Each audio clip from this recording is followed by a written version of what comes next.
guys! Welcome back to our YouTube channel!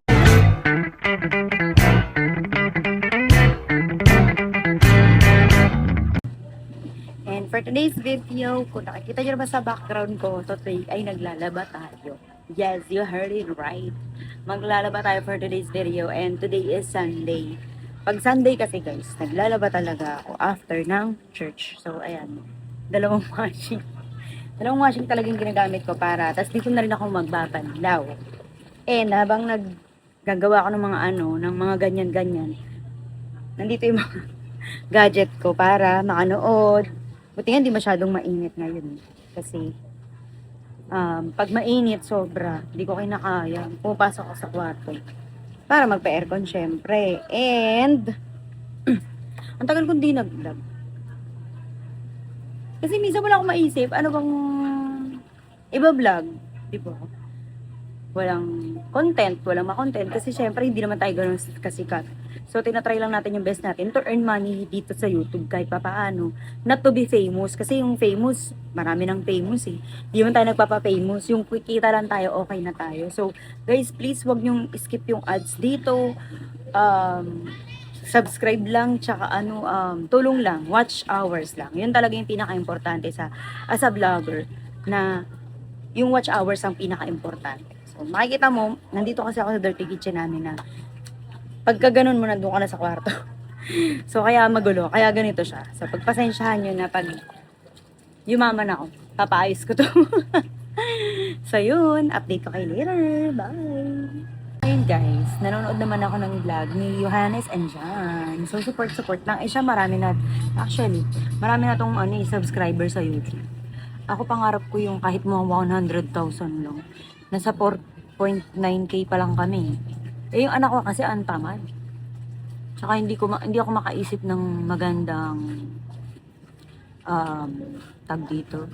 Magandang content kasi mostly content creators nagpapamigay sila ng pera, ganyan. Kaya lang kasi wala pa naman ako mapapamigay. Ano naman ang ipamimigay ko? 'Di ba? Eh hindi pa nga tayo sumasahod dito sa YouTube eh. Abonado na.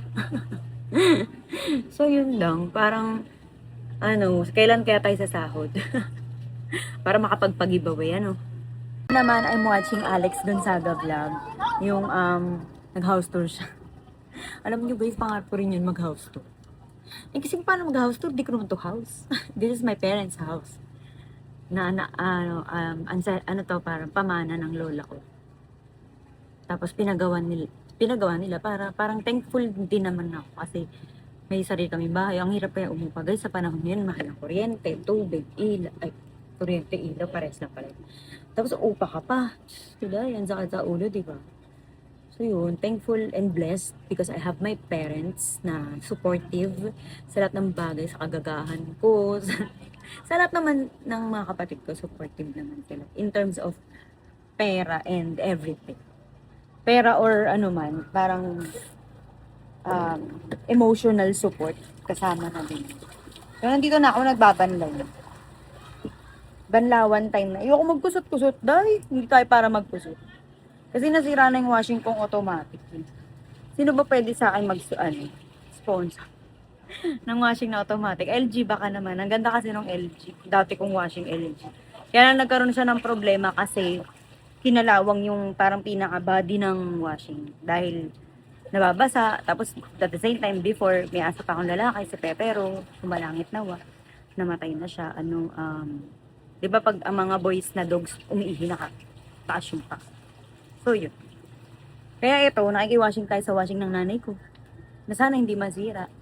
Kasi baka pag nasira yan, ako ang pagbabayarin. So ito, papakita ko sa inyo yung outside world. So guys, ayan ang outside world ng Tindaro. Bilayin sa dulo. Ito dito naman papunta to sa Bambang Abad Santos yan. Yan. Bakit kaya may ano ba yung delivery? Ano yan, may papay. Chismosa lang yun. Ito nakita nyo na yung labas, di ba? Ang galing. Ay na. Naaliw ko na lang yung sarili ko dito. Buti nga, hindi masyado mainit. At saka gusto ko, samahan nyo ako habang naglalaba ako. Dahil, wala lang, gusto ko lang. Pala desisyon lang. Para naman may ma-content ako. Lagi na lang tayong wala na lang tayong vlog. Ano ko ba ito lalagay para tumali? Dapat yata ganito.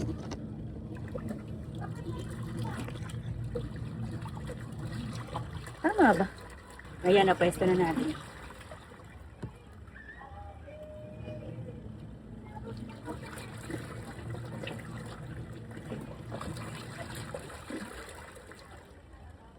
Ganyan lang tayo maglaba. Lagay-lagay lang. So, basically notice, medyo nag-slim tayo ng konti. Because of course, why not? Gumagamit tayo ng peptides. If you're familiar with peptides, hunger suppressant. Pero hindi tayo dapat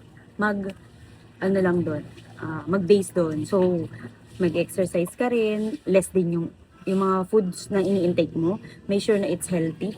Kasi, maraming nagtitake nito na walang proper guidance. Kaya nangyayari sila, nahihilo sila, nagsusuka, nagtatae. So, comment down below. Comment down below. Message nyo lang ako. Kung gusto nyo umorder because I'm also selling it. But of course, for research purposes only. So, you still need to do research. And, mag-seek ng help sa doctor kung hanggat maaari, humingi kayo ng doctor's advice first or magpatingin muna kayo sa doctor before taking it. So, risk taker kasi ako eh. So, magpapatingin pa ako sa doctor sa August pa. Pero, tinitake ko na siya. So, tignan nyo naman. Bumabalik na ang kapayatan. So, yun. Kailangan kasi medyo may edad na tayo. So, dapat medyo healthy na. Healthy living. So, matagal na ako di uminom. The last time na uminom ako is my birthday pa, last April. And now, sober na ako. Sober ganda, charot. Hindi, sober na ako sa pag-iinom and healthy living na kami mag-asawa. Bumili na rin ako ng treadmill, guys. Kung nakikita nyo, kung friend nyo ako sa Facebook or pinafollow nyo ako sa Facebook, makikita nyo rin na may my day ako, na nagta-treadmill kami mag-asawa. Everyday, 30 minutes is not bad. As long as meron kayong walking, jogging, or anything na activity sa katawan nyo is much better while you're taking GLP-1. Okay? Which is the third tier. So, yung GHKCU with KPV is yun nga, collagen, anti-aging. Basta marami siyang benefits. Yun. So, yun nga guys, kung bakit ako naglo-lose ng weight is because I'm using peptides, which is GLP-1. And meron akong parang pang boost nun, which is si GHKCU with KPV. Ano ba si GLP-1? Hunger suppressant siya. And si GHKCU naman is for anti-aging. Tapos, may collagen. So, marami siyang benefits. So, yun yung ginagamit ko.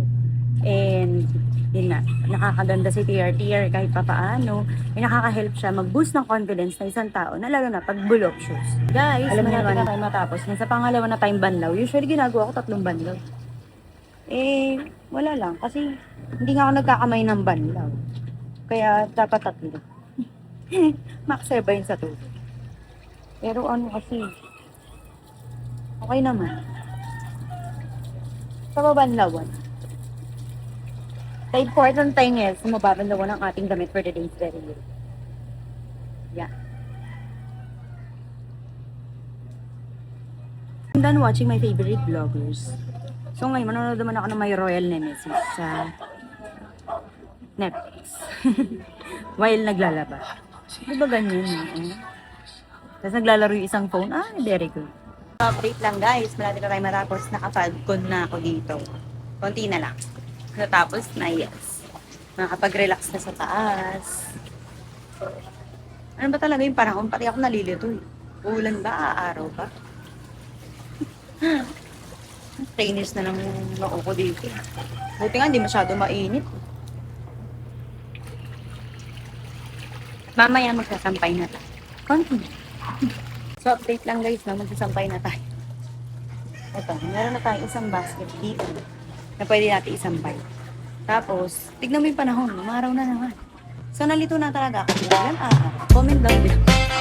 Hindi natin alam kung mga ayos. So, ito na, magsampay na tayo.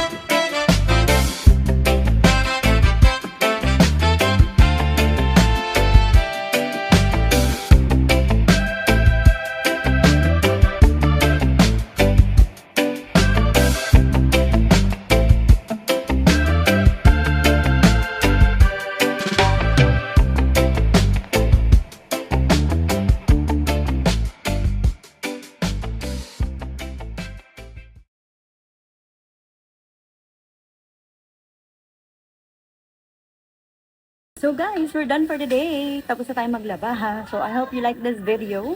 Please comment, like, share, and subscribe. And click the notification bell for more upcoming videos. And salamat po sa panonood sa walang kwenta kong vlog today. And hopefully, magkaroon tayo ng mga iba-iba pang pwedeng i-vlog. Gusto ko mag-vlog everyday pero naiisip ko ano ba dapat i-vlog. Yun lang. Thank you!